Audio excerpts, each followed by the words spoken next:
La última clase, para que no haya problemas. Casi es hace un mes. La última clase fue diciembre. La última clase. Está bien. Primero vamos a ver algunos efectos que tiene la cobertura sobre, ya lo habíamos analizado al principio de esta unidad, cuando veíamos los efectos que tiene la cobertura sobre la erosión. Decimos que entre más cobertura haya, mayor erosión. ¿A partir de dónde? Más cobertura, menos erosión, ¿no? ¿Son directa o inversamente proporcionales? Inversamente proporcionales. ¿Sí? ¿A través de cómo se hace eso? Bueno, pues que la cobertura amortigua o reduce el impacto directo de las gotas de lluvia sobre el suelo. Si no cae en el suelo, se elimina ese famoso erosión por salpicamiento. ¿Sí se acuerdan cuando vimos esos dibujitos? Okay. Otra cosa importante. Esto a lo mejor es un efecto que solamente se ocurre cuando se dejan las raíces, por ejemplo, cuando cortan la madera, ¿qué es lo que queda? El tocón y toda la raíz. Esas raíces al final de cuentas van a mejorar la estructura. ¿Cómo? Esa raíz se va a desintegrar, se va a descomponer a través del tiempo. Eso ocasiona entonces que ese humus, esa materia orgánica que al final de cuentas va a ser humus, empiece a formar estructuras, acuérdense que el humus o la materia orgánica en general es el fermentante del suelo. Entonces va a empezar a formar buenas estructuras y eso a través de un suelo que esté bien estructurado, ¿qué le va a pasar? Respecto a la erosión, va a ser más resistente. Ajá. Pero además tiene otro principio fundamental. La raíz, cuando está creciendo, tiene un cierto grosor, ocupa un volumen. ¿Qué sucede cuando se desintegra esa raíz? Cuando se pudre, como normalmente decimos. El volumen disminuye, pero queda la cavidad, porque esa no se cierra. ¿A qué le sirve al suelo? Para esto, para la infiltración de agua y pues incremento de materia orgánica, pero quien se mueve ahí es agua y aire a través de estas cavidades. Puede ser un grueso, puede ser una raícecita de 2 milímetros, pero al fin y al cabo deja ese hueco. ¿Sí? Y los residuos de cosecha tienen efecto para inyectar la lluvia. Okay. Vamos a ver más adelante algunas de las medidas de conservación y entre ellas tenemos la labranza. ¿Qué es labranza? ¿Qué es preparar el suelo? ¿Qué es hacer un movimiento de terreno con maquinaria, con arado? Y todo el mundo lo capta. Eso le vamos a llamar la preparación del suelo a través de la labranza.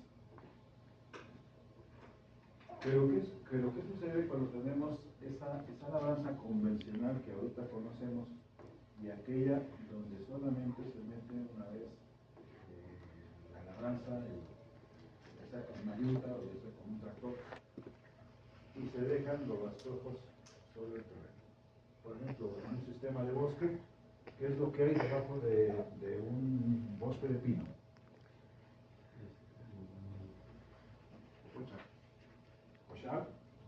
Hojarasca en general, que le vamos a llamar, pero también puede haber pastos, puede haber vegetación secundaria.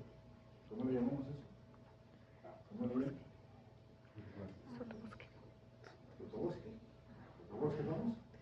Esas son especies que son adaptadas a una intensidad lumínica menor, diferente a lo que tiene el bosque. ¿Por qué? Porque ya lo cubrió, o está en proceso de cubrir y entonces se va disminuyendo la intensidad de luz y eso va desplazando especies, ¿sí? Porque ya no soportan esa baja intensidad. Entonces solamente van a permanecer las que sí van a soportar. Okay. Si en ese momento cae la lluvia, ya no va a impactar sobre el suelo. ¿En dónde se va a quedar? En la hojarasca. Ahí va a impactar. Y cuando hacemos terrenos agrícolas, seguramente aquí ustedes han visto, cosechan la cebada. ¿Qué es lo que deja? Todos los ojos. Y los toconcitos, eso es lo que cortaron. Eso de alguna manera, ¿cómo decirlo? ¿Cómo le ayuda a la planta? O más bien, ¿cómo impide el golpe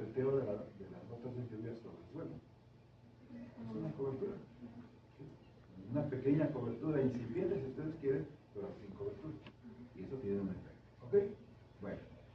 ¿Cómo entonces se calcula el factor C? ¿A través de qué? Bueno, aquí tenemos una. Va a ser la relación que exista entre la pérdida de suelo y un terreno cultivado o que tenga vegetación, entre la pérdida de suelo y un terreno sin vegetación. ¿Sí? Acuérdense, ¿en qué momento es donde se pierde o en qué terreno es donde se pierde más el suelo? Pues aquel que no tiene vegetación, pero además, ¿qué carácter tiene? Bueno, que está trabajando constantemente.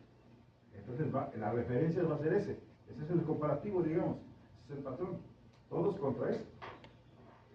¿Por qué? Porque ese es el más erosivo. Ajá. Por eso dice, y en barbecho continuo. Entonces, cualquier terreno lo vamos a referenciar con un terreno que se pierda en mayor cantidad. Y entonces nos encontramos que también tiene valores que van de 0 a 1. Nunca encontraron en lo que buscaron de tarea, nunca encontraron valores mayores a 1, ni siquiera 1. ¿No? Todos son menores. ¿Por qué? Porque tienen algún efecto esa cobertura, aunque sea mínima, va a tener un efecto en la cobertura para reducir la erosión. ¿Sí? Ok, entonces, eso es. ¿Cuándo tendremos cercano al 1?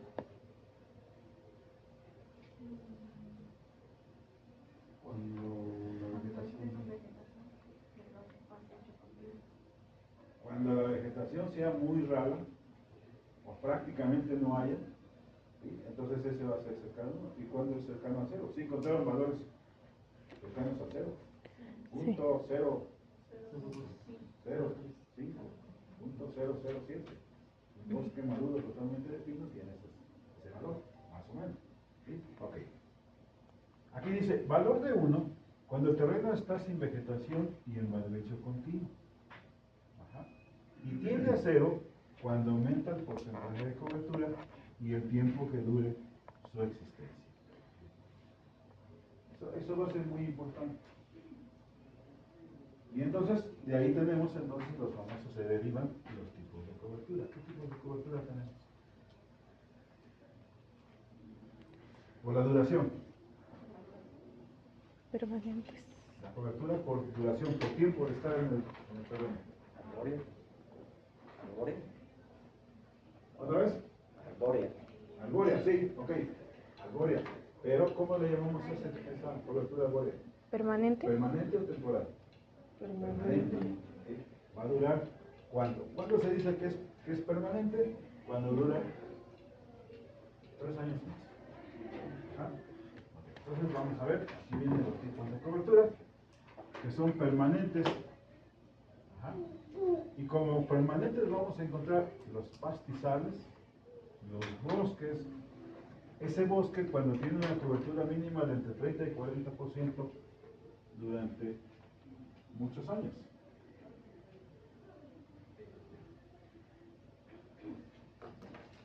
Y entonces, dice ahí, el suelo no presenta ninguna alteración por un periodo mínimo de 3 años. Entonces, a eso va a ser una cobertura permanente. Tiene más de 3 años, pero además tiene una cobertura al menos mínima de entre 30 y 40%. Si es 80, si es 90, si es casi el 100%, pues sería mejor.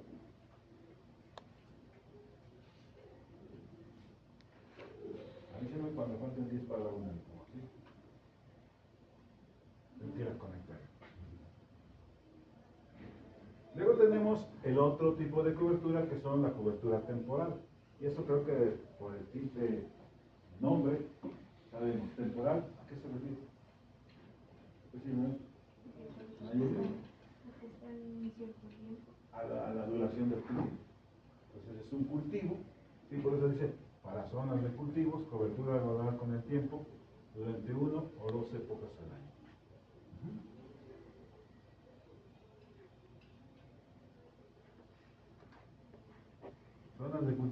entonces, por eso es temporal, porque puede ser cada 6 meses o puede ser anual.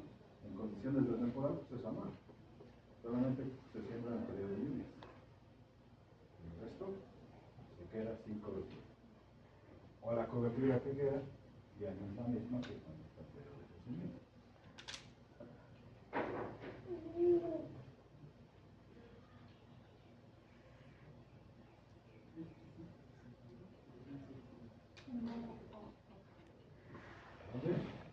Que si el tiempo durante dice 162 o 1 o 2 años. Sí, parece que son 6, ¿no? 1 o 2, como si 162 épocas al año. Cada 5 días, ¿no?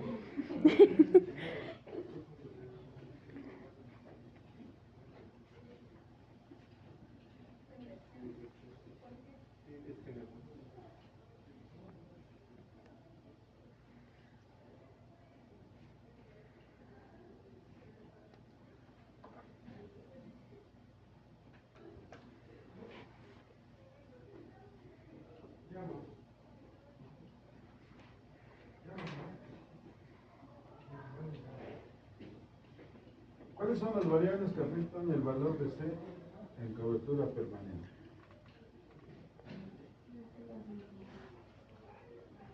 La intensidad y el tiempo de la intensidad de la lluvia. ¿No sería como la densidad? ¿Densidad de plantas? Como otro tipo. Ajá, por ejemplo, ¿cuántos árboles hay por unidad de especies? 1600. ¿O cómo defines la densidad? Sí, ajá, la cantidad de árboles que hay en una superficie. Vamos a ver entonces.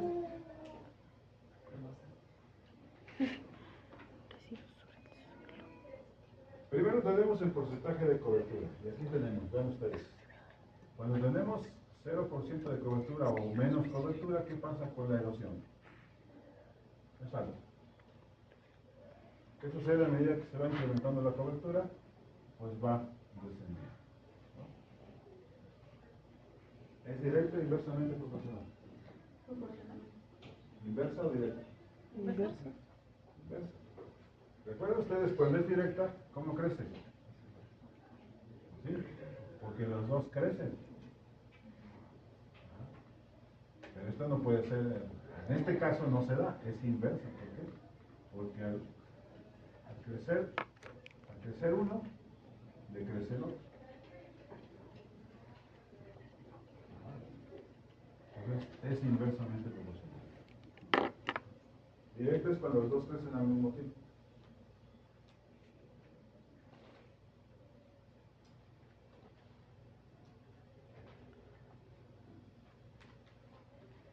Entonces, entre más cobertura tengamos, se disminuye el porcentaje de eso.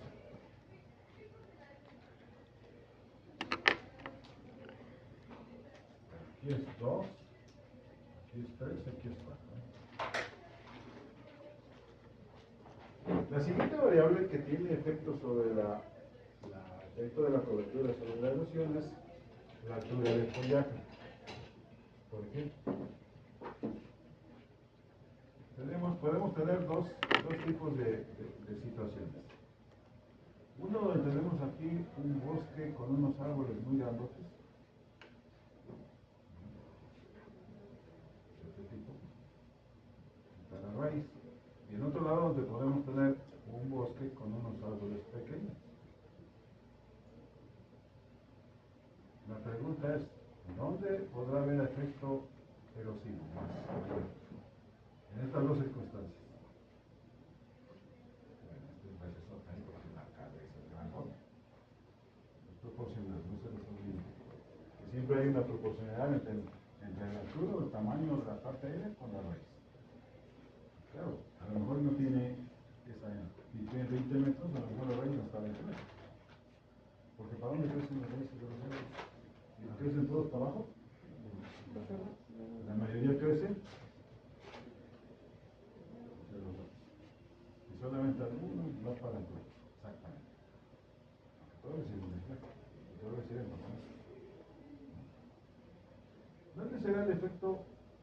ser el efecto de mayor erosión. Acá. Este no depende de este, no está abajo, no es sotobosque. Es una especie o un cultivo, lo que sea, de mayor tamaño. ¿Qué sucede cuando la gota impacta aquí? ¿Tendrá un efecto directo sobre el sol? No. No. ¿Y cuando impacta aquí? Tampoco. Sin embargo, no se les olvide que cuando los árboles están grandes, empieza a escurrir y empieza a formar, lo voy a hacer así como un pino para que se vea. Tenemos el área de goteo. ¿Qué sucede aquí? Se va a hacer unas gototas. Y si ustedes se han fijado, en algún lugar donde tengan un árbol específico, van a encontrar alrededor de la zona de goteo orificios en el suelo. ¿A causa de qué? A causa de esta gota. Porque esta gota va a tener un tamaño a lo mejor mayor a 1 centímetro, porque ya no está expuesto a las condiciones del aire y del ambiente. O sea, ya no se rompe. Acuérdense, cuando cae la gota, se va a romper por efecto del choque entre ellas, o por el efecto de, uno es la gravedad que lo está jalando y el otro es el aire que lo está empujando. Ahí se rompe, se rupturan muchas. Cuando llega aquí, cuando impacta el dosel de la planta, ¿qué le pasa a esa gota? Se rompe y se hace más pequeñito. Y muchas de esas vemos cuando está lloviendo dentro de un bosque, han estado en un bosque, cuando está lloviendo como que hay una neblina. ¿Qué es eso? Pues son partículas muy pequeñitas de agua que están en el ambiente, que incrementan lo que llamamos humedad relativa. ¿Por qué? Porque se están rupturando esas gotas. Pero cuando empieza a escurrir, se empiezan a formar gotas, que esas gotas van a caer directamente sobre el suelo. Y si ese suelo no está cubierto, van a erosionar. Entonces depende mucho la altura, por eso dice la altura del follaje. ¿A qué altura está? Si tenemos un pino que tiene 20 metros, pero a 10 metros están las ramas, ¿qué va a pasar con esa caída de 10 metros? Pues hay unas gotas grandotas que pueden erosionar. ¿Sí? Entonces ahí puede darse la erosión de goteo. Y no es porque la gota impacte, sino es el mismo goteo del follaje que va a generar la caída. Ese es un factor importantísimo.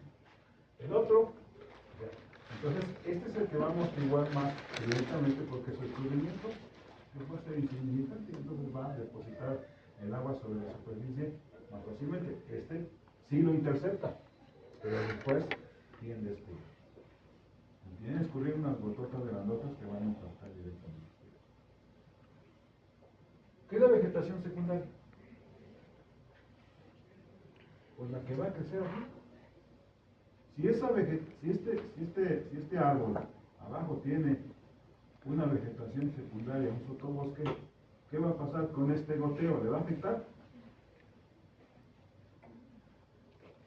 No, porque esta gota va a caer en este otro follaje que está por debajo. Entonces directamente no le va a afectar al suelo. Solamente le afectará cuando aquí no haya vegetación. Y la cuarta es residuos sobre el suelo. Esta planta va a generar, ¿cómo se llama esto? El famoso líder que le llaman los americanos, la hojarasca. Entonces, si hay, a lo mejor ya no hay vegetación, pero quedó esto. Cuando imparte la gota de lluvia sobre esto, ¿qué le va a pasar? ¿Tendrá efecto directo sobre el suelo? Tampoco. Entonces, esas son algunas de las variables que nos van a estar dando la eficiencia que va a tener la vegetación sobre el y además, si hay este hojarasca, ¿cómo será el movimiento del agua? ¿Escurrirá así, horizontal, o tendrá una penetración por acá? Tendrá una infiltración mayor. ¿Por qué? Porque además, acuérdense aquí qué pasa con las estructuras del suelo. Ya tenemos este tipo de estructuras, y este tipo de estructuras permiten la infiltración más rápida del agua. Son más permeables. Ajá. Y entonces, acuérdense que de manera generalizada dice que el bosque, ¿para qué sirve? respecto al agua? Para Para infiltrar agua, para conservar el ciclo biológico y eso va a llegar esa agua, ¿no? A los mantos freáticos, a los ríos subterráneos. Esa es la ventaja que tiene esto. ¿Por qué? Porque esto seguramente ya tiene, si este bosque ya está maduro, ¿cuántos años tendrá que no se ha manejado, que no se ha movido el suelo? Un bosque de pinos, ¿cuántos años necesita para estar maduro? Por lo menos. 20, 25. ¿Cuánto largo? 20, 25. ¿30 años? ¿30 años o no? ¿Jimena? Como 25. Mínimo 20. Mínimo 20 años. Y ya podemos empezar a... Hola, Doc. Hola. Buenas tardes. Disculpe que la ande molestando. ¿Cree que me pueda permitir tantito a sus alumnos de sexto? Los que son del grupo base, por favor. Desde el grupo base no hay. ¿Ya los quieres ahorita? Porque vamos a salir a la 1. Nada más para entregarle unas cosas, pero como usted me diga. Vamos a salir a la 1. ¿Qué te parece si ya te vas tú? ¿Vas a estar aquí? No, todavía me espero un rato. A la 1. ¿Qué horas son? Son 38. 38. 12 minutos. Ok. ¿Qué te parece? ¿Sí? Sí, ¿A dónde te ven? ¿Mande? ¿A dónde te ven? Aquí afuera, aquí voy a estar. Ábrele. Gracias. ¿Sí? 20 años, ¿verdad? Como mínimo. Ok. Entonces, ¿sí queda claro, chicos? Que esos son algunos de las variables que le van a dar sustento a la cobertura vegetal de tipo permanente. Si decíamos que este bosque maduro necesita 30 años, pues, o 20 años, pues hace 20 años que no se ha tenido manipulado el suelo, prácticamente, y eso nos le va a dar este. Cuando hablamos de variable de cobertura temporal, ¿qué sucede? Ahí sí hay cambios. ¿Por qué? ¿Por qué es más manipulable o por qué es menos eficiente la cobertura o el valor es mayor? ¿Por qué? ¿Por qué será? Porque tenemos algunas variables que van a influir. Primero, el sistema de labranza, no se les olvide. Y dentro del sistema de labranza es la época de preparación, el tipo de implemento que se utiliza para la preparación y el grado de intensidad del paso de ese implemento. Por ejemplo, ¿cuándo se prepara el terreno aquí, en una zona temporaria? ¿Cuándo es antes de que llueva? Abril, como abril, mayo. En Sinquiluca se están preparando prácticamente en el siguiente mes, ya empiezan a preparar. ¿Por qué? Porque el ciclo empieza ahí por abril, ya empiezan a tirar semillas. Y acuérdense que el ciclo en zonas más frías se alarga más. ¿Por qué se alarga más? No lo sabe, y eso también le va con las especies de tipo de cualquier especie. Van a aprender algo nuevo, quizás. Todas las especies tienen una constante de temperatura.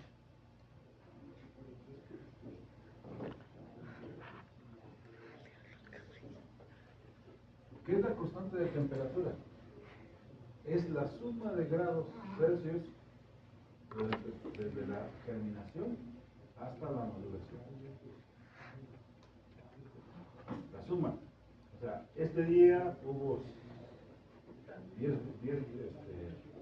grados que sea. Entonces, la suma de temperatura. Para el caso del maíz, ven ustedes, y hay tablas específicas, nos dice que necesita 2700 grados Celsius de temperatura sumados desde la siembra a la maduración. Y cada especie tiene este tipo de valor. Eso quiere decir que es bien diferente el tiempo que va a tardar desde la siembra a la maduración, donde tenemos y que se toma la temperatura media diaria o durante el periodo.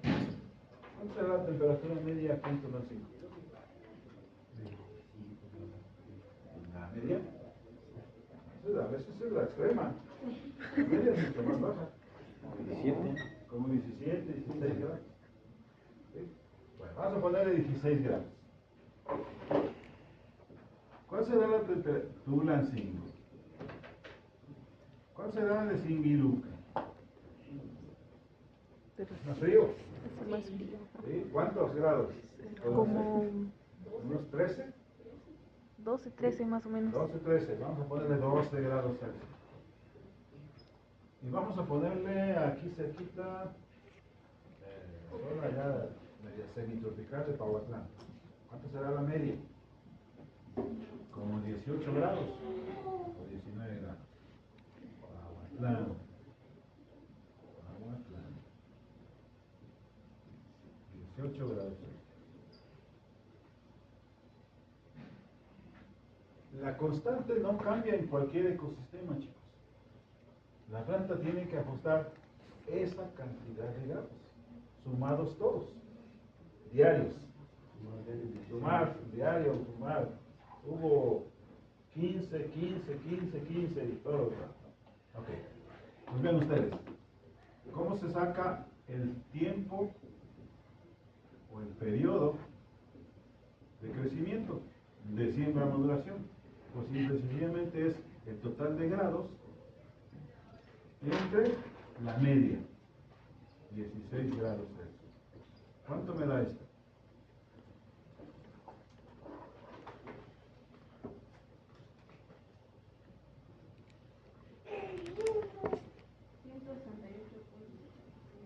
¿Ciento? 168.75 días. Ajá. ¿Cuánto es ahora 2.700 entre 12?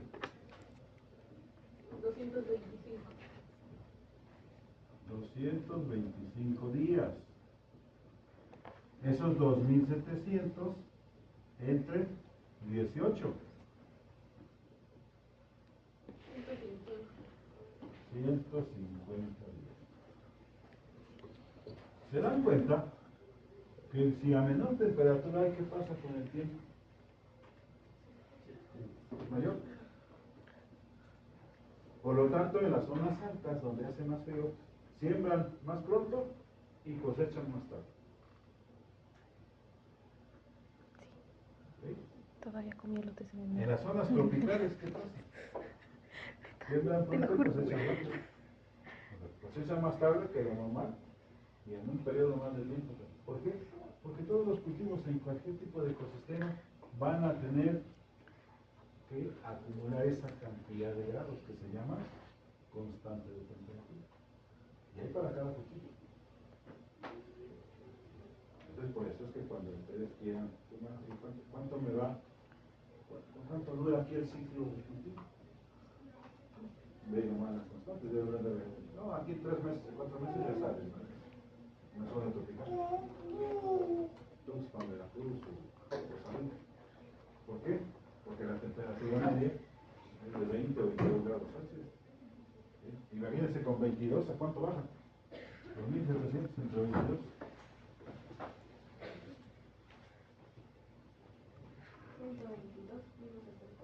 4 meses. Listo, fuera. ¿Sí? Así es como se calcula. Yo no sé, pero sí sé la constante de temperatura. ¿De cuántos? Ok. Bueno, entonces, ¿y por qué vino todo eso? Por la época de preparación. ¿Sí se puede? Entonces, ¿por qué preparan allá en Singilucan más temprano que aquí en Tulancingo? Porque hace frío. Porque tienen que sembrar más pronto para que dé tiempo a crecer esa especie y a llegar a su maduración antes de que lleguen las heladas. Bueno, la cebada no hace nada, las heladas, o sea, es más resistente, más tolerante. ¿Sí? Ok. Después tenemos el tipo de implemento.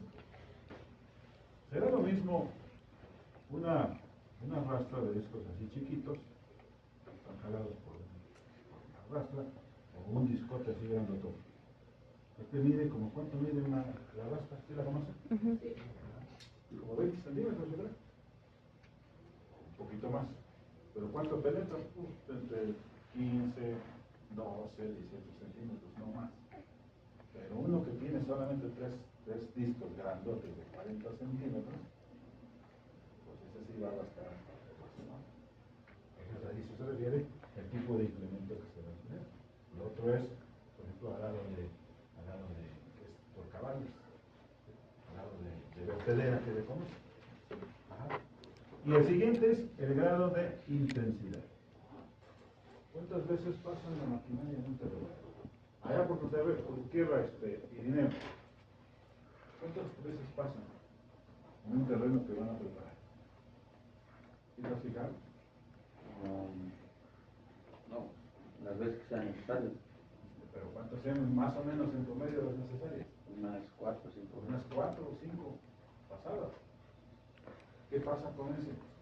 Pues tiene dos efectos importantes. Uno es que pulverizan totalmente las partículas del suelo, y con ese tanto paso de arrastre. Y el otro, ¿cuál es? ¿Qué pasa cuando el tractor va aquí va caminando? ¿Qué va pasando? Lo va compactando.